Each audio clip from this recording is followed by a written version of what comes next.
Irmãos queridos, vamos abrir a palavra de Deus, a carta do apóstolo Paulo aos Efésios. Efésios capítulo 6.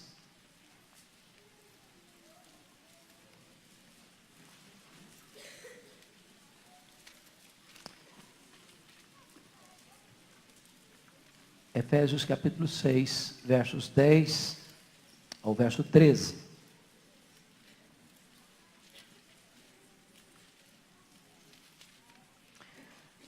Efésios 6, 10 a 13. Quanto ao mais, sede fortalecidos no Senhor e na força do seu poder. Revesti-vos de toda a armadura de Deus, para poderdes ficar firmes contra as ciladas do diabo. Porque a nossa luta não é contra o sangue e a carne, e sim contra os principados e potestades, contra os dominadores deste mundo tenebroso, contra as forças espirituais do mal, nas regiões celestes. Portanto, tomai toda a armadura de Deus, para que possais resistir no dia mau, e depois de terdes vencido tudo, permanecer inabaláveis. Amém. É sabido por todos nós,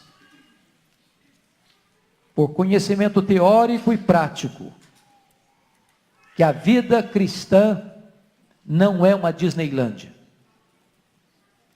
não é um parque de diversões.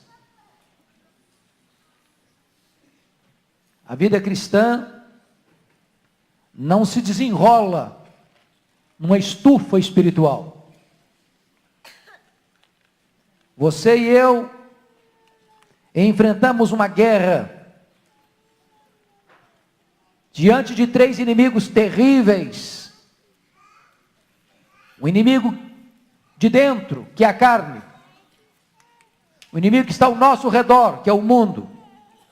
O inimigo que está fora de nós, que é o diabo.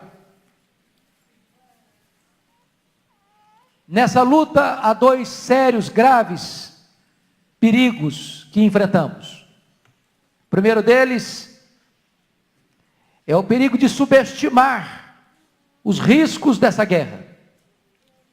O perigo de subestimar o poder e as armas do adversário. O perigo de olhar para o inimigo como alguém inofensivo, inapto e incapaz de nos atingir. O segundo perigo, tão grave quanto este, é o perigo de superestimar o inimigo a ponto de perdermos a alegria em Deus. Por isso o apóstolo Paulo trata desta matéria, tão vital para a nossa vida, tão necessária para a nossa jornada. E a primeira coisa que Paulo tem o cuidado de apresentar para nós é contra quem não é essa luta, irmãos. Notem comigo, por gentileza, o que está no versículo de número 12. Porque a nossa luta não é contra o sangue e a carne. Não tem nada mais perigoso do que lutar sem saber contra quem está lutando. Despender energia, lançar mão de um arsenal, enfrentar um combate, e quando alguém pergunta, mas contra quem você está lutando? Bom, eu não sei, só sei que eu estou lutando. Paulo está dizendo em primeiro lugar que a nossa luta não é contra pessoas. Sangue e carne é uma figura de linguagem para dizer que a nossa luta não é contra pessoas. Seu problema não é seu marido, não é sua mulher, não é seu pai, não é sua mãe, não são seus filhos, não são seus pais, não são seus parentes, não são seus vizinhos, não são seus empregados, não são seus patrões,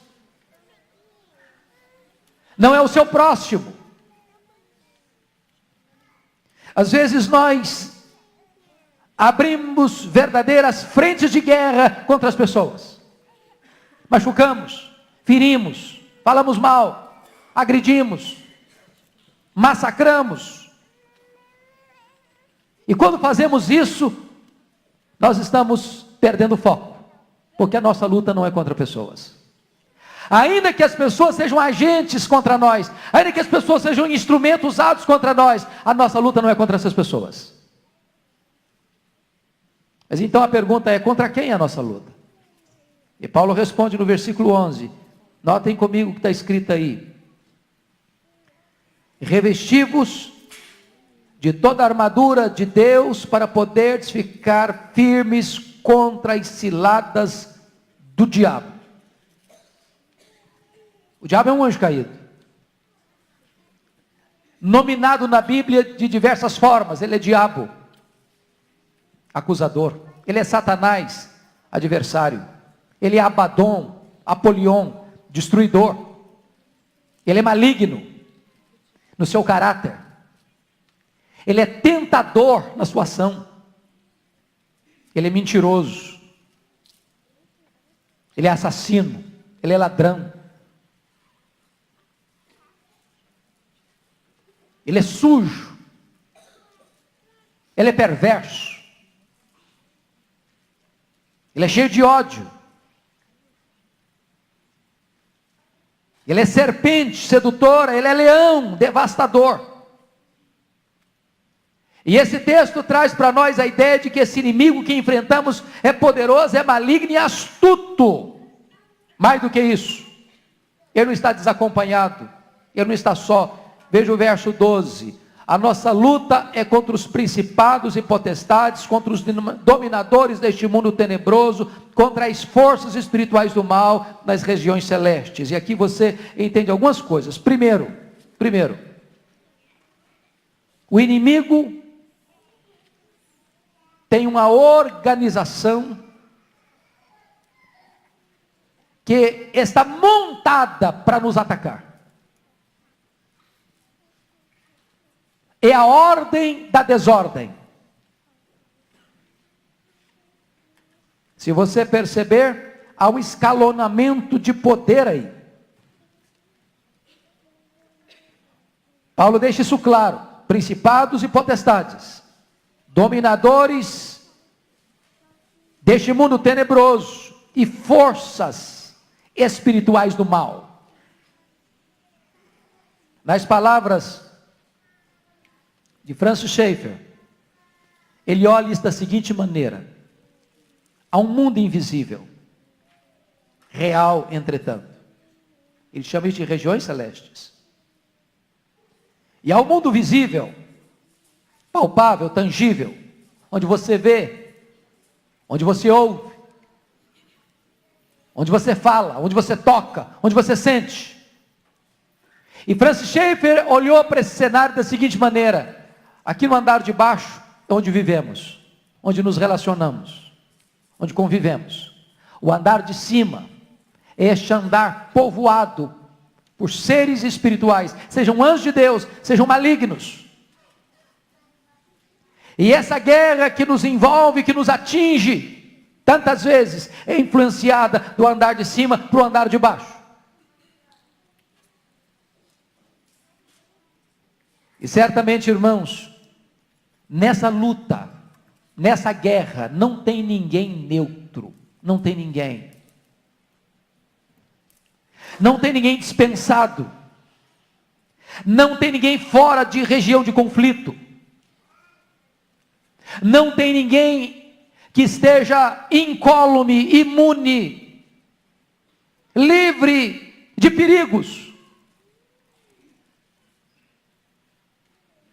Ou você está engajado nessa luta como protagonista ao lado do Rei da Glória, ou você está nas mãos deste inimigo. Não tem ninguém numa região neutra. O apóstolo Paulo deixa isso claro, quando lá em Colossenses 1,13, ele vai dizer que antes da nossa conversão, nós estávamos no reino das trevas, num domínio, num governo, completamente hostil e perverso. Lá em Atos 26:18 diz que nós somos tirados da potestade de Satanás para Deus. E o Senhor Jesus Cristo, lá em Lucas 11:20 a 22, ele diz que A nossa conversão foi exatamente quando o mais valente, que é o Senhor Jesus Cristo, entra na casa do valente, que é o diabo, que está armado, bem armado, e guardando em segurança todos os seus bens, as vidas que antes que estavam nas suas mãos. O Senhor Jesus não vai lá, vence o valente, arranca a armadura em que ele confiava e tira das suas mãos os despojos. Mas agora notem isso. Percebam esse ponto. No verso 11, o apóstolo Paulo se dirige à igreja, a você, a mim, a nós, dizendo: revesti-vos de toda a armadura de Deus, para poderdes ficar firmes contra as ciladas do diabo. Ele não está falando quem já é dele, quem já está nas mãos dele, na casa dele, na potestade dele, no reino dele. Ele está falando de gente que foi tirada de lá, arrancada de lá, que agora precisa se precaver, se prevenir contra as ciladas do diabo. E o que são ciladas? A palavra grega é metodeia, métodos, estratagemas. Quais são essas estratagemas? Pensa comigo numa guerra. Pensa comigo numa guerra. Pensa comigo em você ser um comandante. E tem diante de você um exército que você precisa comandar. Eu pergunto, estrategicamente, contra quem você escalaria seus soldados, seus agentes mais preparados? Contra um inimigo fraco ou contra um inimigo resistente e forte? Onde vocês acham que Satanás, que o demônio, que o diabo, põe seus demônios mais perigosos? Numa boate? Num campo de futebol? Num bar da esquina? Ou para atingir a igreja?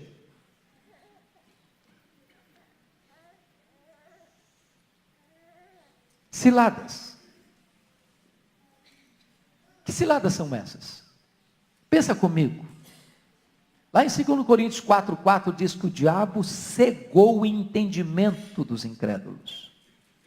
Você já parou para perceber que existe uma batalha espiritual toda vez que você se reúne numa igreja ou num lugar público para pregar o evangelho, onde o evangelho é anunciado, onde Satanás entra na jogada para cegar, não os olhos, o entendimento.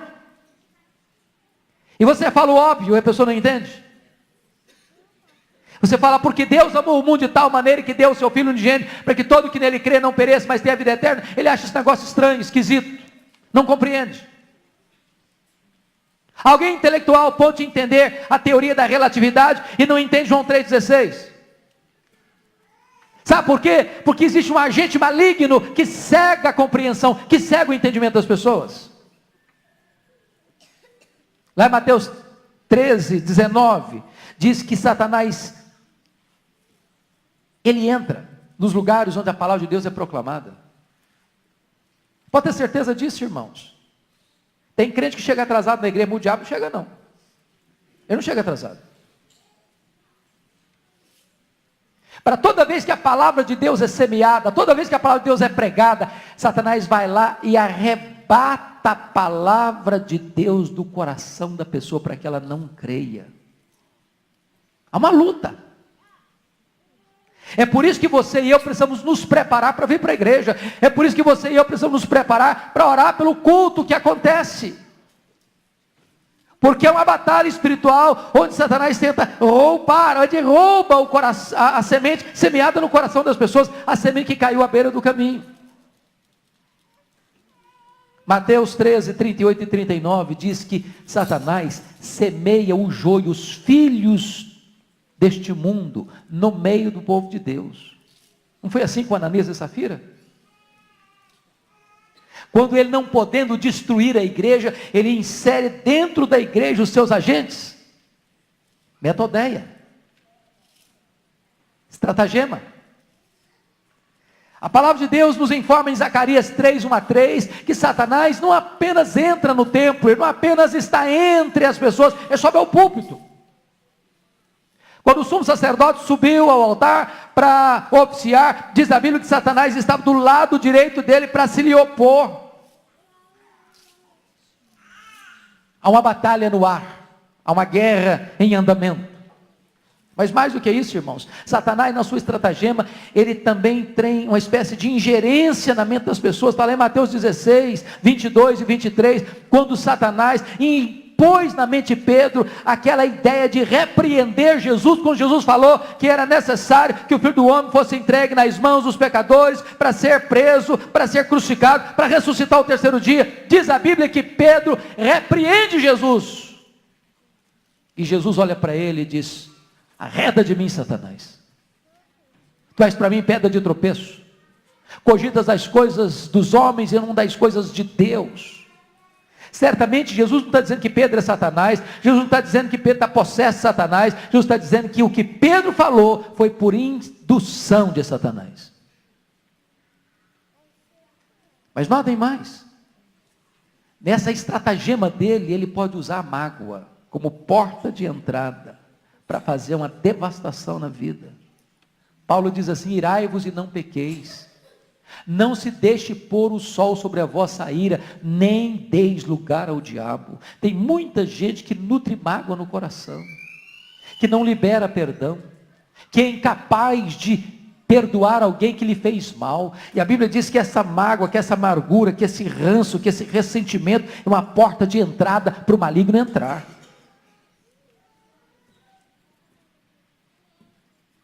Por isso, irmãos, nós precisamos nos acautelar contra as ciladas do diabo. Mas tem mais. Notem comigo o versículo 13. Você pode ler o versículo 13 comigo, por favor? Vamos juntos? Portanto, tomai toda a armadura de Deus, para que possais resistir no dia mau, e depois de terdes vencido tudo, permanecer inabaláveis. Preste atenção que outra artimanha do inimigo é a pressão. Pressão. O que Paulo chama aqui de dia mau. Eu pergunto para você: existem dias bons e dias maus? O que Paulo quer dizer com isso?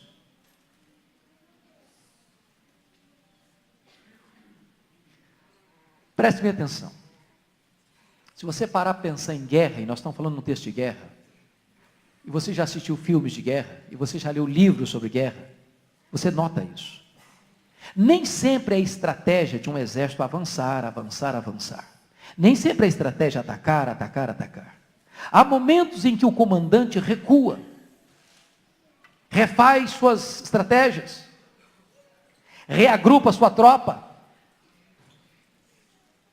afina suas armas, dando até impressão ao adversário que é um tempo de bonança, que a paz se estabeleceu, que a guerra acabou, que o perigo não existe mais. E quando o adversário está então desatento, há um combate, há um ataque frontal, abrupto, repentino, radical, avassalador. Esse é o dia mau. É quando você é atacado por todas as frentes. É quando você é encurralado e emparedado pelo inimigo e parece que você não respira mais.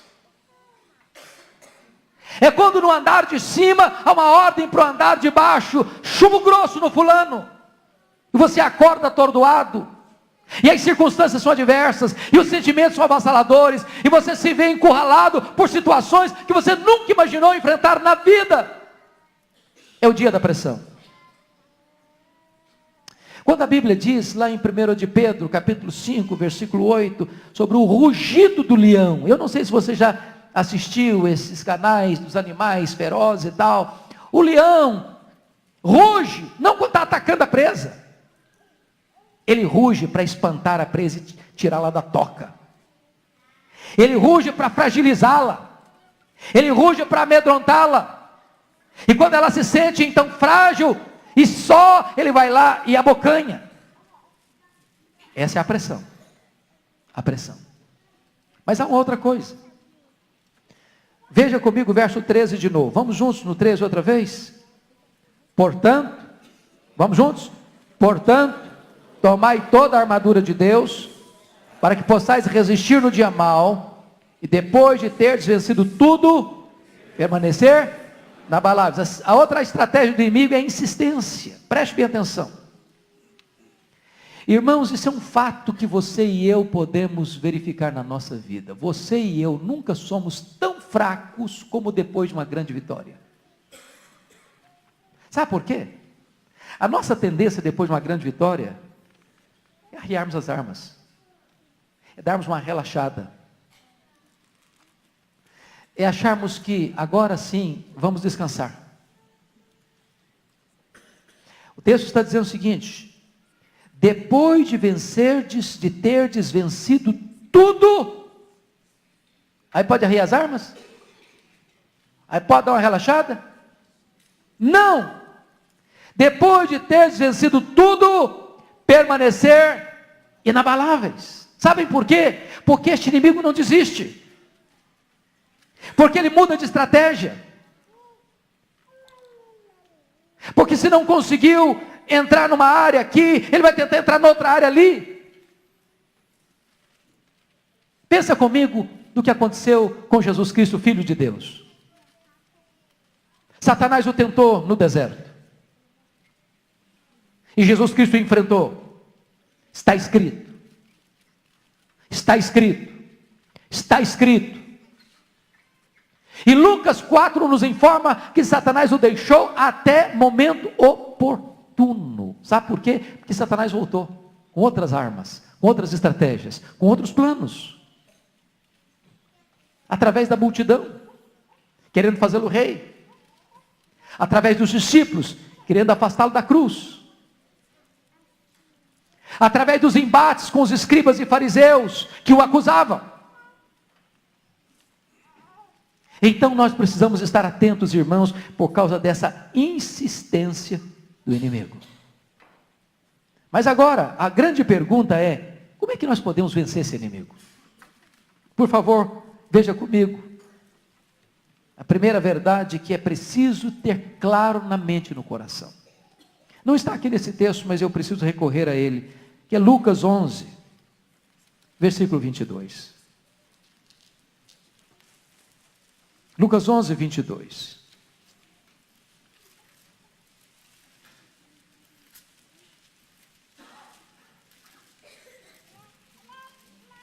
Você pode ler com voz bem firme, bem clara, bem nítida, comigo esse texto? Vamos juntos? Sobrevindo, porém, um mais valente do que ele, vence-o, tira-lhe a armadura em que confiava e lhe divide os despojos. Sabe o que aconteceu? Jesus Cristo é o mais valente. Jesus Cristo foi lá na casa do valente, que é o diabo, o venceu. Mais do que isso, tirou-lhe a armadura em que confiava e lhe dividiu os despojos. Você e eu saímos da mão do maligno, estamos nas mãos do Rei da Glória. Não estamos debaixo da potestade de Satanás, estamos dentro do reino de Deus, do domínio de Deus. Mas notem uma coisa: Satanás já não tem mais armadura, a palavra grega é panóplia. Mas agora Paulo diz aqui em Efésios 6 que você e eu podemos nos revestir de toda a armadura de Deus. Você tem armadura, seu inimigo não tem. Ele está desprovido de armadura. Seu inimigo já foi vencido. E foi vencido por Jesus de Nazaré. Jesus veio para destruir as obras do diabo. E a Bíblia diz lá em Colossenses, eu quero que você leia esse texto comigo, Colossenses 2, versículo 15, por favor. 2,15.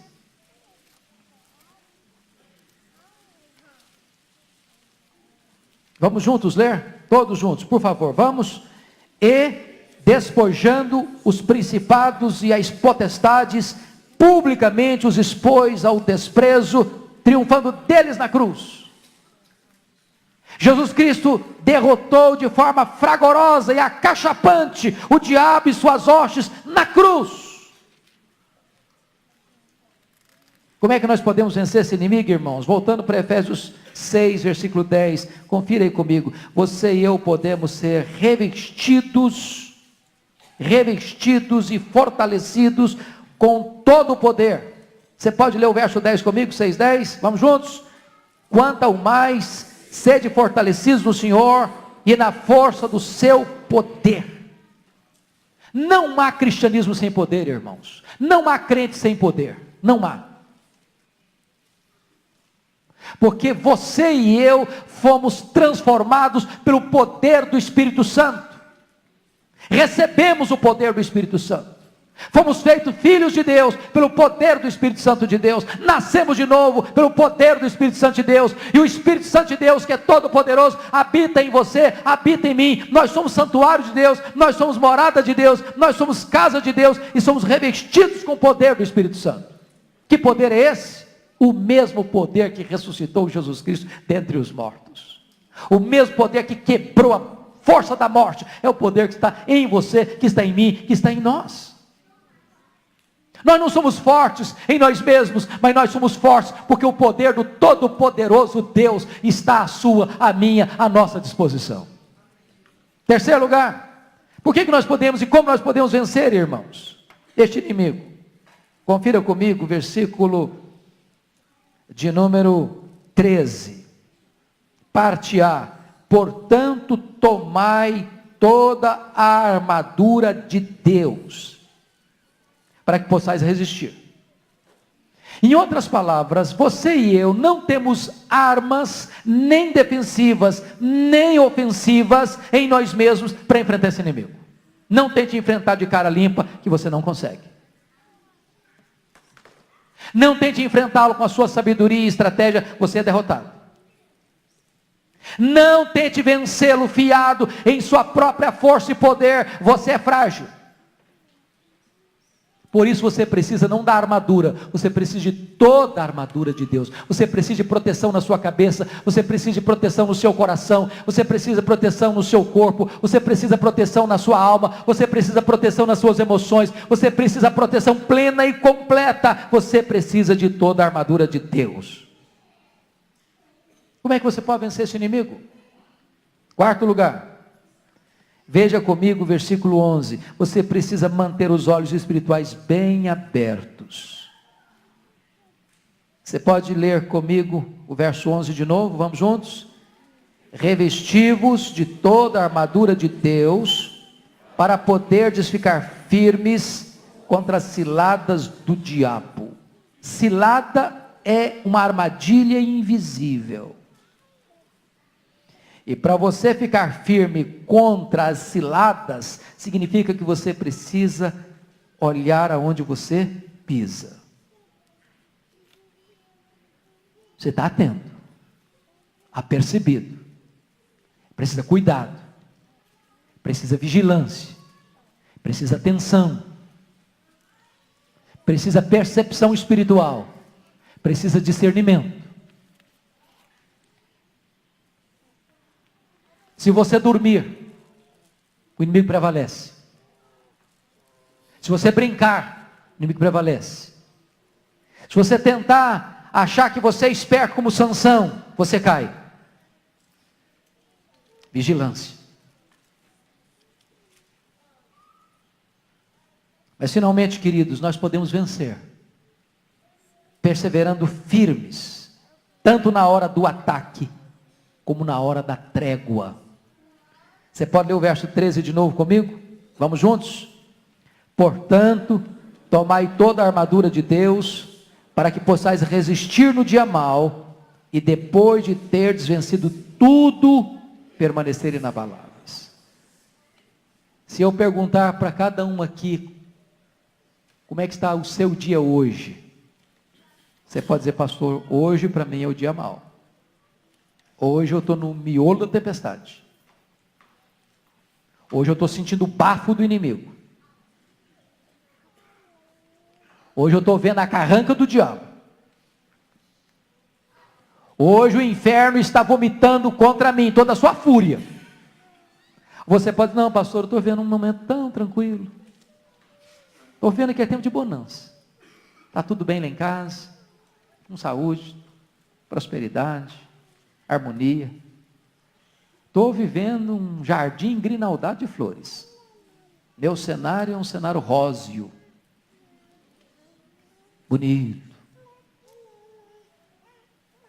É um tempo de trégua. Mas cuidado Cuidado, você vence quando você fica firme, tanto no miolo da tempestade, quanto no tempo de bonança. Você vence quando você percebe que até a trégua é estratégia de guerra. Você vence quando na hora do aperto, você entende que o inimigo já está derrotado, que você tem armadura, que você tem poder, que com os seus olhos fitos em Jesus, você triunfa diante dessa batalha. Eu quero orar com você. Eu quero orar por você. Quero colocar a sua vida diante de Deus. E você e eu hoje estamos precisando, tanto quanto, cada um de nós estamos precisando do revestimento do poder de Deus. Sermos tomados por inteiro pela armadura de Deus. Se você sente necessidade de poder, se você precisa da armadura, se você quer ter os olhos abertos, se você quer vencer nessa batalha, eu quero orar por você.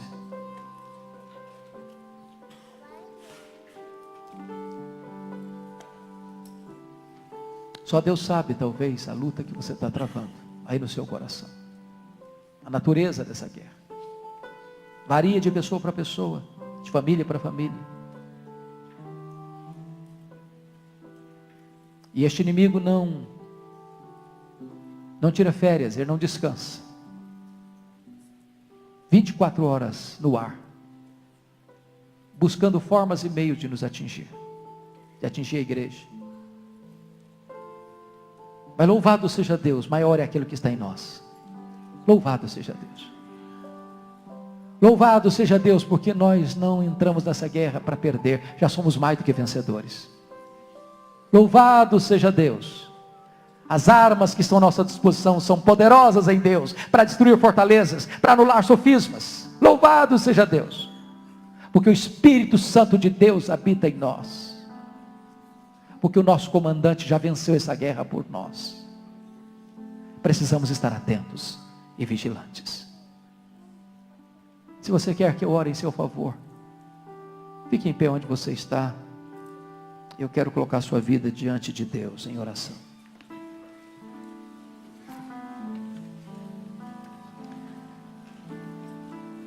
Ó Deus, glória ao teu nome.